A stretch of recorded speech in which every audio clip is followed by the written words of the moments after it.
Yeah, this is actually a really good environment. This is a lot of fun, so I think I'll be back for sure.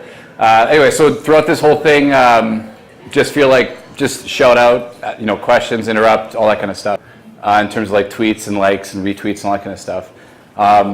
Anyway, yeah, so this is like, if anybody doesn't know, it's actually a good time. So Elon Musk, everybody knows Elon Musk, right? Yeah, okay. So this is one of his like first stage boosters that he launched into space and then brought back. And landed on a floating ship in the middle of the ocean, right? And so most people, when you look at that, including me, like I kind of knew the numbers and stuff, but I didn't really get the size. So I took this picture that he had posted and I just kind of, annotated it like that. And just to give a feeling, like that's a person way down in the bottom right. And there's actually more pictures that show kind of up close the person with like the legs. And it's mind-blowing. It's a 15-story, actually got the numbers slightly wrong because I was just guessing. It was actually 15 stories. Elon Musk corrected me, of course. That's what he does. So you and Elon... We're like super tight, yeah. Yeah, he at least knows what my Twitter handle is for sure.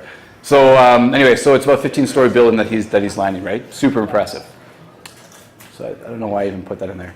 It's all about the process, not the final result. Network itself is super easy, but getting to even an easy app like Network takes a shit ton of work. I started in February. And put in a lot of time, like a ton of time.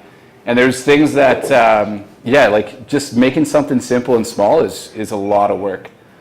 So I want to talk, kind of talk about that and what's the whole purpose. And then, again, like I don't know what you guys are coming from in terms of perspective, but I figured like when I was here, 3 or 4 years ago, like listening to stuff, I'd never actually made a side project.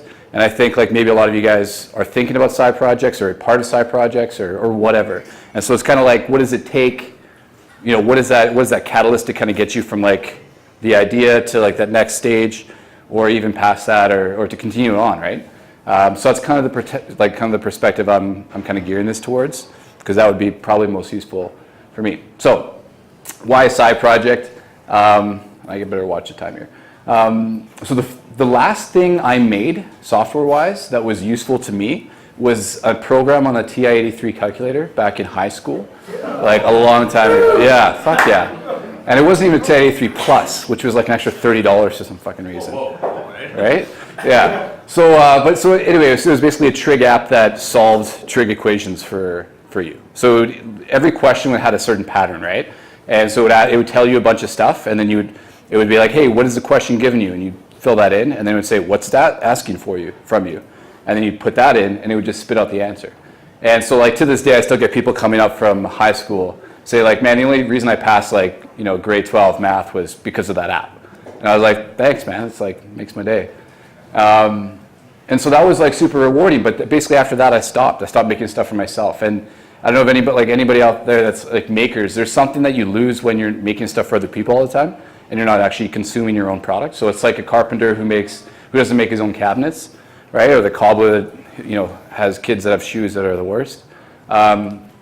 It sucks to not be able to use your own talents for your own stuff. And so that's what this was all about. So one of the first things is like, this looks like it's kind of weird formatted, but the first thing is like, all right, where do you start? Like, what do you build? And so there's usually two problems. One is like you either have a blank page, or the other problem is that you have too many to choose from, right?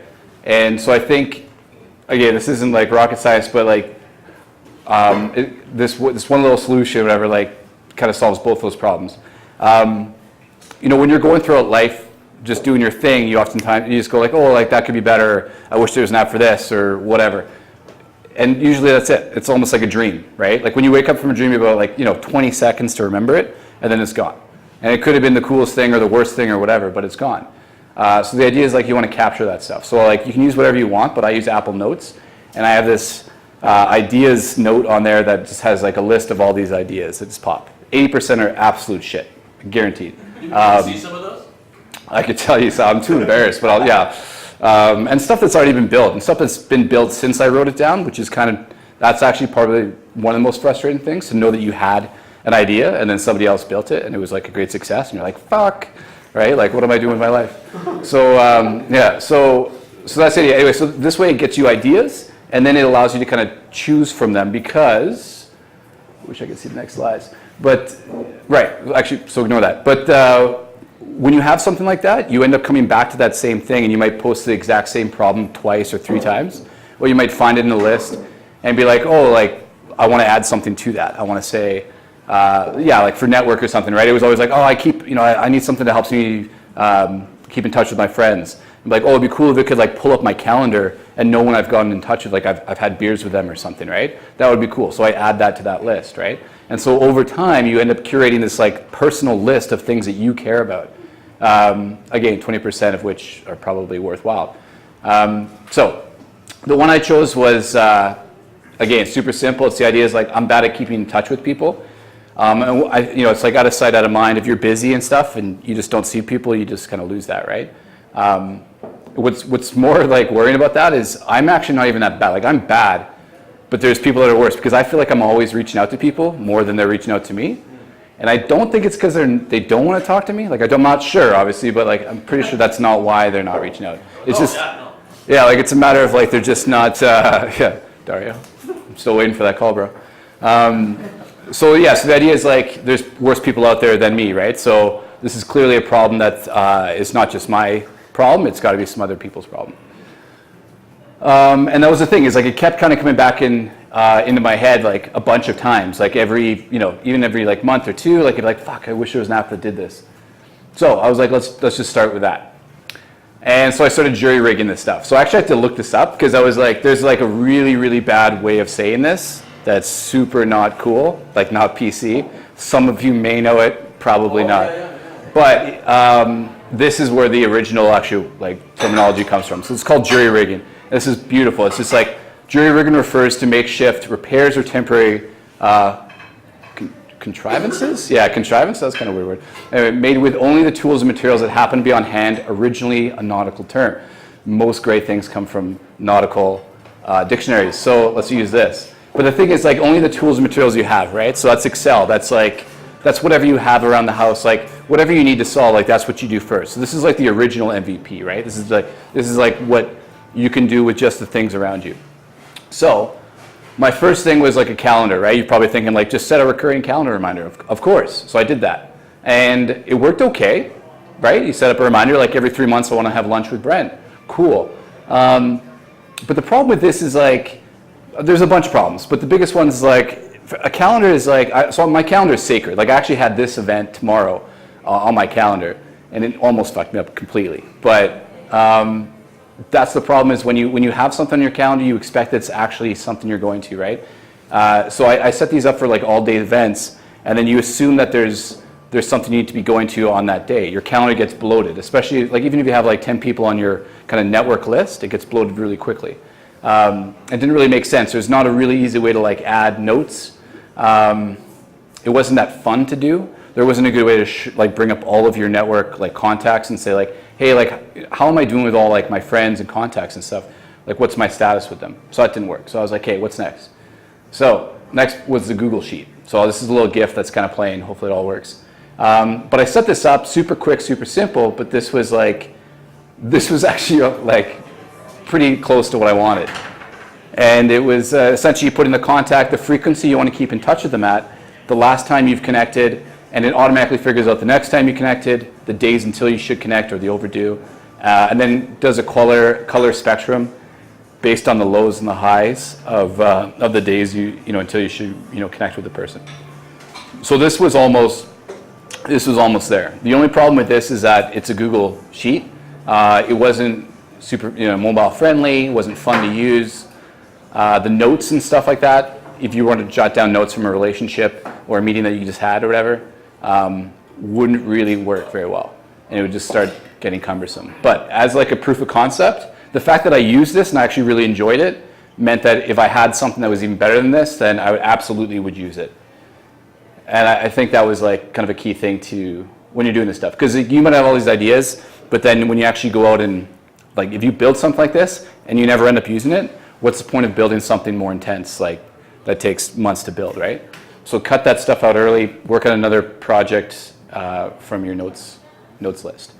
So one of the biggest things is like static friction. How am I doing for time, by the way? Like I need to know. I think you're good, brother. Yeah? Okay.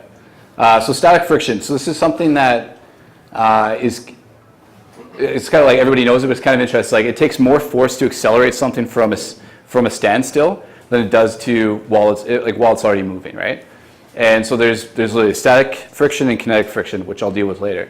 But that's the problem, is like starting stuff is really, really difficult, right? Because there's that initial kind of hump that you have to get over, that threshold to kind of get things moving, right? And so that's the toughest part, I think, to start anything. And so I didn't know what to do. Like I've had this idea for like years. I wish I knew what screen was next. Okay, so I'm gonna back up. Okay, so I was like, hey, what do I do? How do I start this thing? I'm super disciplined, generally speaking. Like I'm very motivated, but I still don't, like I have nothing to kind of like pull me into this. So I joined something called Ship Your Side Project, which was on Product Hunt. And basically, so this is kind of even weird for me. Like I'm pretty frugal. And it was basically like you apply to this Ship Your Side Project program, and then you have to pay money. And like not an insignificant amount, like $300 or $400, I think, which still blows me away that I paid that. But I did. And so I must have been just kind of like, hey, I got to do this. Anyway, so you apply to this thing. And then it's a curated list. Like they take the people that are serious about this stuff, and they get a group of like 20 to 30 people in. And you meet, they get assignments every week, and it tells you like, hey, like, do your first design or your first like wireframe or whatever, right? And it started by a guy named Jason Shen, and I think it was called RideJoy. I don't know if anybody knows RideJoy, but it was like an SF kind of startup. It went through Y Combinator as well. And he's a really like rad guy. I think he was like an Olympic swimmer or just competitive swimmer or something like that. So very like disciplined himself. And now he works for Etsy as a product manager. So he started this thing, and it basically gets a bunch of people together that are kind of like-minded, all motivated to do something. Different stuff, but something, right? And we did a Google Hangout every week. We had assignments, and it kind of got us over that hump. And it was only a 6-week program, right? So it's not lasting forever. But it was that enough to get past that static friction. Because once I was done that, in 6 weeks I'd built something. And it was crap, and I barely wanted to show it to anybody, but I built it, and I could build from that. And so I would say that's like the hardest part of the whole thing, is like, how do you get over that, like the hardest part of like pushing something a little bit forward.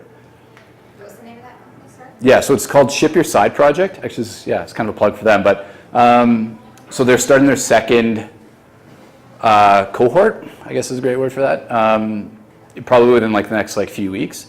And yeah, so again, I think he's raising the price and stuff, so you have to consider it. I was a little surprised I paid that much for it, but it kind of worked out really positively in the end. And it's one of those things where it's like an investment, right? If you need something to kind of do that, then you think about like, let's say $300-400. Like, what is that really like? Okay, maybe that's like 3 really big nights out, right? Or maybe 1 really big night out. I don't know how you guys party, but.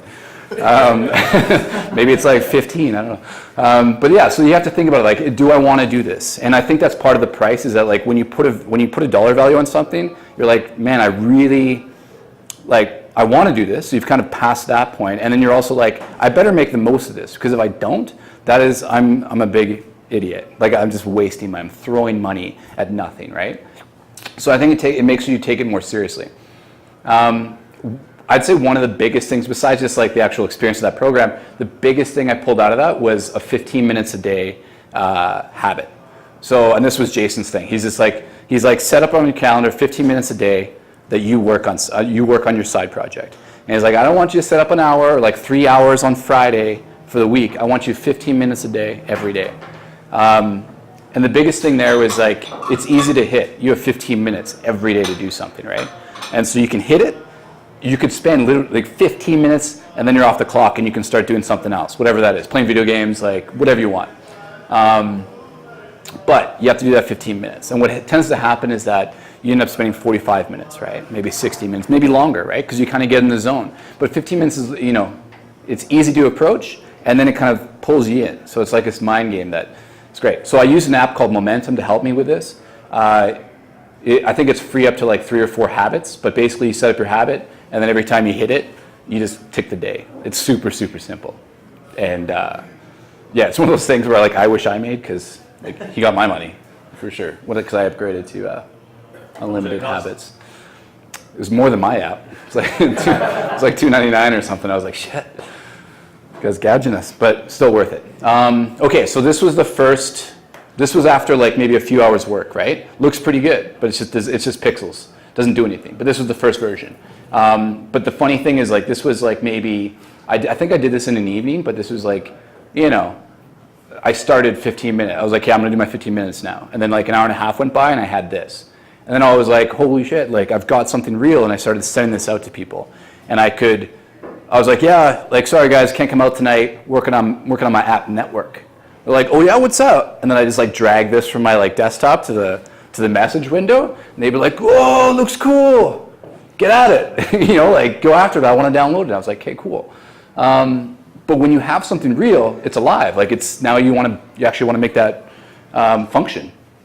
So that 15-minute trick is super, super key, I think, with anything, whether it's working out. Like, go to the gym, and then if you don't feel like working out, go back in the change room, get changed, leave, right? But like, typically, once you get there, you're probably going to do something, right? Unless you're really, I mean, can you imagine somebody just showing up, changing, and then getting unchanged, and then leaving, like, every day? You're like, what the fuck is this guy? Anyway. Throw some water in Yeah, like, oh, yeah. 100, yeah. Anyway. Okay, so this is kind of another point that I wasn't quite sure on. So I was like, okay, I deal with Ruby on Rails every day, right? This is my enterprise thing, and I've done Java and Android for enterprise stuff. Never did iOS. Not really big into Node. Rick taught me a bit of Node back in the day, in the Where's Waldo shirt.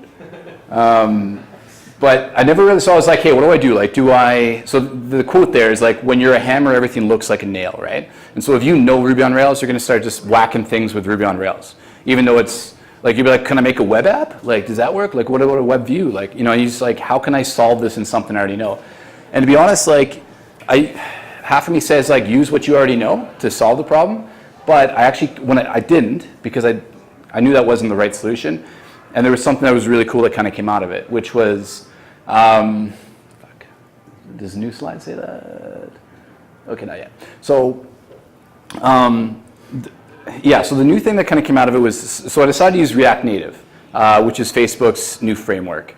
Building off React, they made it basically for mobile, right? So you can basically build about 70% of your mobile app in JavaScript.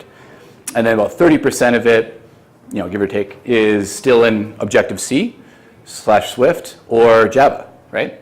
But 70% of it's still the same. And the key part of that 70% is the user interface. So you can actually design like you're on the web, you know, in JavaScript, HTML, and CSS-ish, but you're actually coding this for native mobile. And so anyway, I don't want to get too deep into tech stuff, but it was maybe a year old by the time when I started building this stuff. And I was like, okay, I'm really interested in this. I think it could be really cool. Plus, if I ever go to Android, it could make that easier. Plus, I could probably use it and like expense time, you know, from the business to learn this, because we could use it in Central to redo the Android app into React Native. And then, you know, you've got like Microsoft is pushing hard on getting React Native kind of like support for their platform, right? So the thing I learned though is that when you're doing something, if Ntwrk was pissing me off, and I was just like, who cares about this? Like, nobody cares. Like, no one. I just got disheartened. And you go through this. Like, I know I'm not the only one, but you just go through these like rides of like, this is the best till this is not worth my time, and this is the best again. And you know, it just keeps going back and forth. But what I found, like, because I was learning something new on the software, like the engineering side, it was like, if Ntwrk was kind of taking a dive that day, oftentimes the programming language or the framework was at a high. So like, I might not have been motivated to work on Ntwrk because of Ntwrk, but I was motivated to work on Ntwrk because of the language or the framework. So I kind of did like a 180 on this, where I was like, actually this turned out to be like doing it in a new language and stuff turned out to be super, super positive and motivating.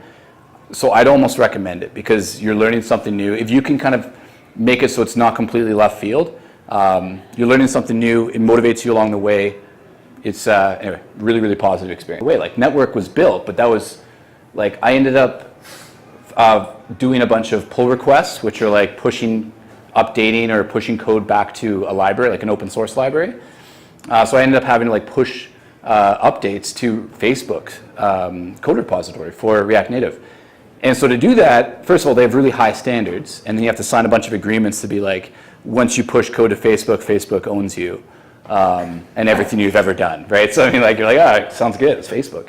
But yeah, like you basically, you know, so then it finally got on there, and this was just like a little snapshot from their like release, right? But it's these things that when you're having a shit day, and the last thing you want to do is work on network, it's this stuff that like picks you up. All of a sudden somebody says like, hey man, great pull request.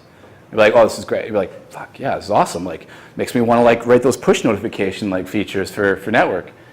So it's really weird. So this stuff happens along the way, particularly when you're doing something new or whatever, right?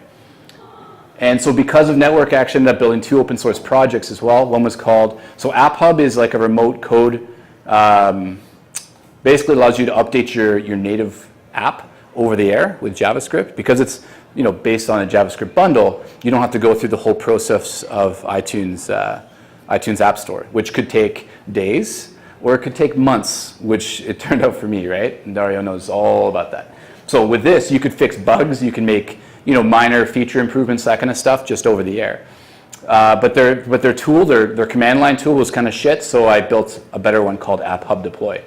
And then React Native Unified Contacts was basically like a library that allows you to contact or get in touch with, access your contacts library on your phone. And again, I literally needed these things, particularly the one on the right, to build network. And then a lot of other people were like, this is great, thank you so much. And it's that positive reinforcement that keeps you going. And yeah. So this is right. So I'm trying to like, I have like the notes in my head. I'm like, okay, what did I want to say about this slide? So this was the first version after the 6-week program for Ship Your Side project. Looks not so bad. It's crap in terms of functionality. This was all, you could add somebody, there was no contact integration. You could add somebody and say like, hey, I want to keep up with Brent every 2 weeks. And then you could put in the last time that you got in touch with them, and it would say like when the next time you should get in touch. But didn't have notifications, didn't have notes, didn't have a profile, didn't have history, didn't connect with your contacts database. Yeah, the design was kind of off. Like it really didn't do much, but it was there, it was real. And when you're building something, like you want to like cut off everything past a certain, you should draw a line, like that spreadsheet that I showed you before. That's where my line was. I was like, that is the line. If my app can just do that in a nicer way, I'm happy, right? Especially from a 6-week, you know, kind of like push. And that's where I drew the line. It's super, super hard because you're like, oh, I wanted to do this, I want to do that, I want to do this.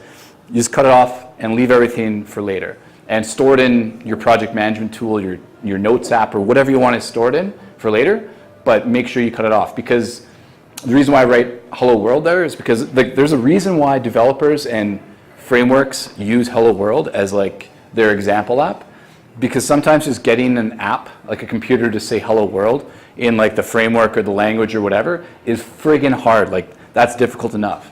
And with this stuff, it's the same thing. So you want to get something super, super basic that works, and then you kind of build off of that. And especially true in a side project when you're like, this is evenings and weekends, like you're not super happy about like ditching the mountains to do this. Next big thing is testers. So I'd be nowhere without these. Like Irfan was absolutely huge. Every time I'd release something, he'd spend an hour with me, like going through the release and just being like, this sucks, this crashed, you know. And I would at that point release it just to him on every release, and then he would identify like probably 3 bugs that I didn't really see, but were pretty obvious, but I just didn't see. And then I'd fix those and then release it to everybody else. And I think that's super key because, so I had like, whenever I released a new one, it was on, so I'd release to myself first, test that out, then I'd have like an alpha testers, and then a beta testers. And again, this isn't like, you know, when you actually do this professionally, that makes perfect sense. But as a side project, you don't think of like really doing it this way, but it's super important because even as beta testers, people like tune out, like they'll just discard your app. If it crashes too, like if you crash like once or twice over like pretty obvious stuff, they'll be like, I'll never download this again, right? And that's not good because you want people using it to like find those kind of edge cases, right? So even though they're beta testers, they're still like first impressions make a big deal, and you can't really get that back. Okay, so kinetic friction, it is like to keep it moving, right? So it's still moving, but it will stop if you don't keep pushing it. And so for me, after that 6-week program, there was about five people that were like super engaged with like the discussions. So we decided like, well, screw this like program and like having to stop right now. We'll just keep doing this, and like the 5 of us or the 6 of us will just like keep talking and like meeting every 2 weeks or whatever and talk about this. So that's what we did. And even though it's something simple, it keeps everybody accountable, because you know, like you don't want to be the guy that shows up to these meetings and has done nothing, right? That sucks. Like we've all kind of been there in high school and whatever, but so that's the idea. Is like, so you want to have something that keeps you going. And I think, you know, like I have a bunch of developer friends, but I think having like this specific group that's trying to do something that you're kind of doing, again, different product, but you're still trying to all ship the same, like ship a side project, keeps you guys accountable, and it really kind of gets you motivated and keeps you going. Right. So as Dario mentioned, I wanted to throw the slide up here because anybody that's doing iOS stuff, man, did I have a problem with Apple. Apple is, for the most valuable company in the world, a huge piece of junk. Like they do not know what's going on. It was like probably a month or a month and a half of going through this crap, but particularly when you start accepting money through in-app purchases, because Ntwrk's free, and then you can add 6 relationships, and then when you add your 7th, it prompts you for an in-app purchase of 99 cents US, right? When you start doing that and you start accepting money, you kind of like, it moves you up a rung in terms of their like scrutiny. But what happened was like their in-app purchases was broken on their website and iTunes Connect. So they're like, hey, like, you know, like this or that is like this in-app purchase is invalid. You have to delete it. I'd be like, okay. So I'd go there. And by the way, that took like 5 days just to get that response, right? So you submit stuff and you just wait, and then they send you back like a response, and it's like, yeah, like it didn't really fit like 4.3.2 of this thing, you know. So we rejected it. I was like, well, what didn't? And I was like, what line of code? Like, what's going on here? And they just don't give you any feedback at all. And there's no phone number to call. There's nothing. So it's super frustrating. Like probably the hardest part about this entire process was the Apple process, getting it approved. We should make an app for that. I should, yeah. We should all do that because it's going to take a lot of work. Yeah, there's a lot of problems to fix there. Call Android.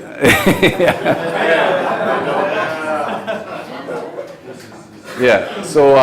So they're like, hey, like edit this in-app purchase and fix it. And I was like, okay. So I went to the in-app purchase to fix it, and literally the iTunes Connect is just like, yeah, page requests like, you know, can't be, no, so the page cannot be processed, right? And it's just an error on their side. So it took me probably a month and about 15 different people that I talked to at Apple to basically convince them that it was a problem on their side and it was just something I could not fix. And so you feel powerless, right? Like you feel like at the mercy of like this company that you're using their every product that they've ever made, and they're supposed to be your friends, and like you're their best customer, right? Like who better of a customer than the people that make stuff for their platforms? Without developers and people that build stuff for them, they're useless. They're gone, and yet they treat you like shit. And it's one of the worst experiences I've had. So like if I didn't think Apple was on a decline before that, man, like are they ever? Sell all of your stock. I guarantee you it would be a smart decision. That and their Apple Cinema display, but you guys all know about that. 6 years old, yeah. Anyway, so kind of getting back to practicality, you're not going to change Apple, right? Like I literally had to talk to 15 people. I ended up getting a phone number from one guy that mistakenly called me from his direct line. So I was like, I got you. So I didn't let him go.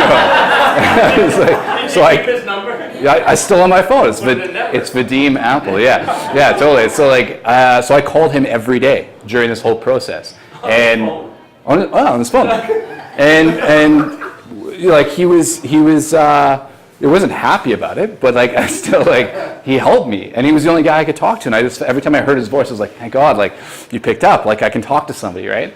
And so finally, eventually, literally a month and a half in, I call him. I'm like, okay. So I finally convinced him, like, I was like, yeah. He's like, yeah, this is an Apple problem. You're going to have to wait until iTunes Connect developers fix the bug with the in-app purchases. And I'm like, Vadim. I was like, that's been going on for weeks. I was like, this could be going on for weeks more. I was like, how, like, knowing what you know about network, about me, about your system, can't you just approve the app so I can get it out the door? It's already a week late. And then I'll deal with this stuff later. And he's like, okay, let me talk to my manager. So he went away, managed to get it approved. So the app got approved. All the in-app purchases were completely invalid and messing up their system, but he got the app approved. So that means, so I was super, super thankful for that. Thank God I had that number. I'll share it to any of you guys if you need it, 100%. Sorry, Vadim. I don't understand. But yeah, like as far as I know, he should be promoted because he got stuff done. And then after that, I basically had to give away the app for free, like the upgrade stuff for free for like a week while Apple fixed their iTunes Connect stuff. It's no big deal, but it was still a pain in the ass. And now finally I got everything sorted out. But my practical piece of advice to you is before, like I got all my app stuff done, my landing page done, everything was like set, and I was like, hey, I'm gonna launch tomorrow. And then I was like, yeah, just gotta get it approved by Apple. And to be fair, like I knew that it was a process to get it approved, but I had it like pre-approved many times before, and it usually takes about 2 or 3 days. So I had it, I was like, okay, I submitted it like on Friday. I was like, I'll launch it on Tuesday. This will be great. Tuesday came and went. It was not approved and blah, blah, blah, blah. So do your Apple stuff way before. Like do it with your Hello World app. Get all that stuff like super locked down way before you need to, because it is not pretty. And one of the most like frustrating experiences you'll ever have is like just like closing up your computer and walking home and knowing that you can't do anything about it. You just have to wait for somebody to press a button at Apple. I've talked a lot and I haven't actually shown you much of the app, so I just wanted to give you the actual app. It's kind of the demo, but it's just a video.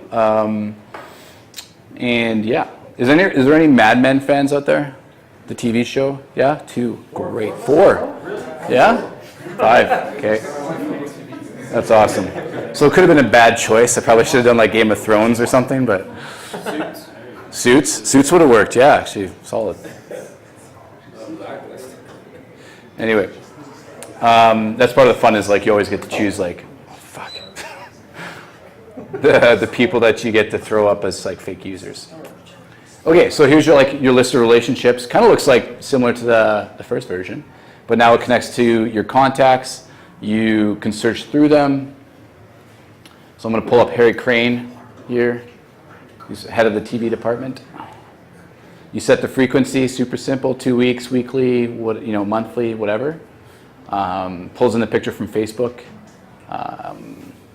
And then it starts out kind of with a blank slate, and you just start entering in activities for the person.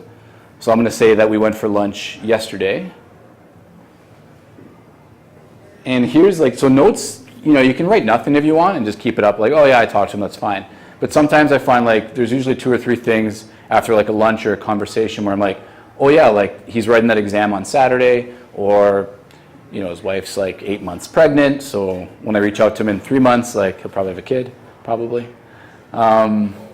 So that's the kind of stuff that I jot down. So the next time I reach out or network reminds me to reach out to them, I pull that up and it says, hey, ask about that CFA exam that he just wrote or whatever, right?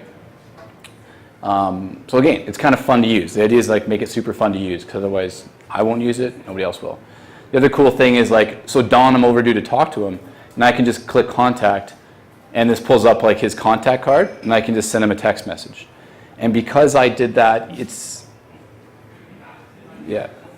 so because I did that through network, so I Pete and Pete's office plant, wink. And nobody likes Pete, trust me. So because I did that in network, through network, it's automatically updated saying that I reached out to him today. And so now Don's right at the bottom there because he's healthy, he's happy, the relationship's happy and healthy, so that's awesome. So that's the app. Again, if I actually just talked about the app, it would be very, very quick.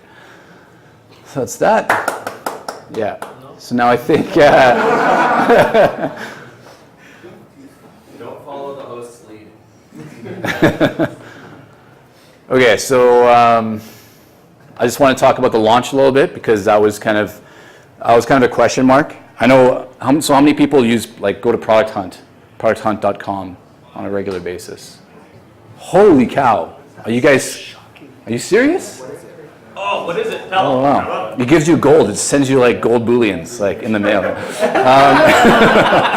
Everyone's going to go to it. No, but seriously, it's basically it's a place where people launch their products now. So it's kind of like a Dig or like a Reddit, except it's specifically for like not necessarily technology products, but new products and even pre-order products. So a lot of Kickstarter stuff ends up happening there, and then like the people from the community upvote it, and you can comment on it. Yeah, like I go there pretty much every day. It's kind of like a time waster, procrastinator, but you end up kind of finding some neat stuff. And that could be tools. Like you could find something that, like this slide thing that I was using, right? So I went to Product Hunt, did a search for slides or presentations, and up came all the cool new slide tools that are all online, like Prezi or whatever it's called, like that stuff and like other stuff. And I was like, this is great. So it's called Product Hunt. Yeah, definitely check it out. Sorry if I just introduced you about 10 minutes of a time waster every day.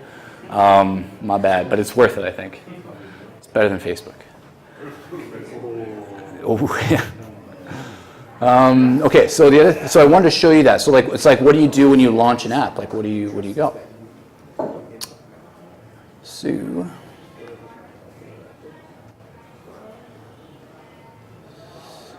one of the things I did, I was like, okay, well, you need to have a landing page, right? So I was like, okay, better make a landing page. So I haven't made like, marketing pages forever. You just don't do that in enterprise software. So this is what I ended up making. I had to learn like kind of a little CSS framework, one of like the million that are out there, to make it responsive and everything. Anyway, throw something together, not too hard, took about a day. And the other thing, I wanted to show these testimonials because those people are on my beta list, and because that they gave the testimonials and I didn't make them up, there's a bit of credibility there, right? So it looks, just looks better. People are more likely to click on your stuff. Are they real? They actually are, yeah. The test, yeah, I did, yeah. Yeah, there wasn't. That would have been maybe too much. Should have thrown, little Peggy Olson at the bottom there, yeah. But yeah, so they were real. I think a lot of, like, to be fair, like there were some people that I knew didn't, because I added analytics to the app, and I could tell like during the beta program that people weren't using, like some people weren't using the app, and like they gave me these glowing testimonials, like fuck off, like I didn't even use it. So some I used, let's be honest, but some I didn't. Anyway, those are good friends, people that'll like give you a review even if they didn't use it. So it got the landing page, sweet, has some heap analytics, which allows you to do retroactive analytics on your page, which is cool. So you can add like funnels, click-through funnels and stuff. And I'll show you the Product Hunt GIF. So this is what the Product Hunt page entry looked like. And so I made a specific GIF for it, so like for the thumbnail. And so it kind of just cycles through the different users and stuff, right? And it shows like upvotes, so that was pretty decent, 237 in total. Very respectable, kind of above the fold is what you want. 68 comments, also pretty good. Again, not the next like Snapchat, but worth my effort in like launching it to other people. So that was really good, and is that about it? Yeah. And that was basically it. And then there, like Dario put it out through Momo and kind of the Twitter stuff. Work Nicer put it out, which was great. So anybody around you that can support you like that really helps a lot. The beta list that you send out emails to saying, hey, like upvote this if you like it, and just like kind of put it out there to your friends and stuff. So again, really helpful. Let's see if we can go back to the, oh, so that one worked. Right, so we ended up, so the overall was about 1,000 users for iOS installs. So we'll see what that turns out to be for like monthly active users in like a month or two's time. Like who knows? Because this isn't really a daily active user app. It's more like weekly to monthly. So you gotta put that in perspective, right? $8 profit. Yeah. Woo! So Round of applause! yeah. Drinks are on me. Yeah. One drink is on me. You got about 400 beta signups for Android, which is good. So what's your Yeah. projections for next year? Yeah. Looking to get about to $10 to $12 total. That's after Apple's cut, by the way. So like, that was at least $12 like total revenue. Pretty good. Yeah, so then what's next is like bug fixes, Android version, and then adding new features. Because now it's out there, you can actually, there's already been people saying like, hey, like do this, like do that. I'm like, cool, that's awesome. Thanks for like keeping me accountable. And because, yeah, so before you launch, there's no accountability. Like nobody cares about what you're doing, right? They don't even know what you're doing. So the only thing that's keeping you moving is like either yourself or the people that you've set up, like the Ship Your Side project, right? So now that it's launched, I'm not saying I don't need the Ship Your Side project people, but there's people that kind of keep the momentum going, right? So you provide that kinetic, to overcome that kinetic friction. So that's super, super great to see. And that's why you should launch stuff. Like try to get it out there. Like if you're at 90% of your project's completion, and it's like just dragging to get it out there, just put it out there because that alone will help you get to the next stage. So anyway, I've probably been talking for like 2 days. Okay. That's it. So thanks so Awesome. much. Thanks so Yeah, much. thank you so much for listening. That's great.